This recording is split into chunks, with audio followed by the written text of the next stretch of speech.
দুদিন দুটো ঘটনা। পুলিশের দাবি দুটি ঘটনায় প্রমাণিত প্রকাশ্যে বিচ্ছিন্ন দেখালেও তলে তলে একযোগে কাজ করছে জঙ্গি সংগঠন কেএলও এবং কামতাপুর পিপলস পার্টি। দাবি এক, আন্দোলনের ধরন দুরকম। একদিকে দীর্ঘদিন ধরে পৃথক কামতাপুরী রাজ্যের দাবিতে রাজনৈতিক আন্দোলন চালিয়ে যাচ্ছে কেপিপি, অন্যদিকে একই দাবিতে গেরিলা আন্দোলন করছে জঙ্গি সংগঠন কেএলও।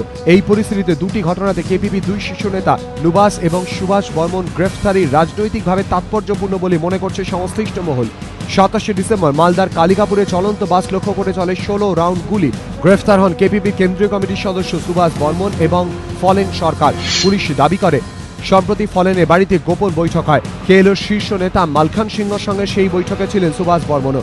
ওই বৈঠকই পরিকল্পনা নেওয়া হয় 26 তারিখ কেএলওর শহীদ দিবস এবং 28 তারিখ প্রতিষ্ঠা দিবসে নাশকতা চালানো হবে। এদিকে জলপাইগুড়িতে বিস্ফোরণের ঘটনায় রবিবার গ্রেফতার করা হয় প্রাক্তন কেএলও সদস্য চন্দন রায়কে। 24 ঘন্টা কাটতে না কাটতে গ্রেফতার কেপিপি নেতা নুবাস বর্মন। যদিও কেএলওর সঙ্গে আঁতাতের অভিযোগ উড়িয়ে দিয়েছেন দুই ধৃত কেপিপি নেতা।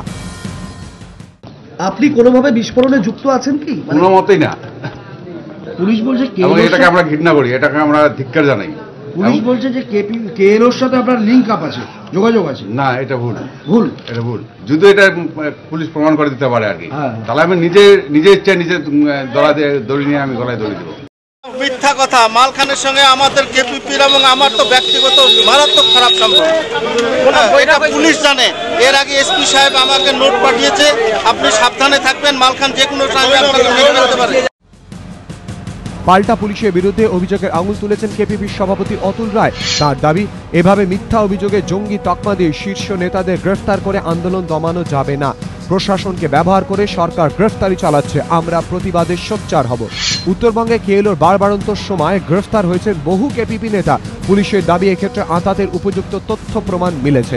রাজর্ষি দত্তগুপ্ত ও রাজা চট্টোপাধ্যায়, এবিপি আনন্দ।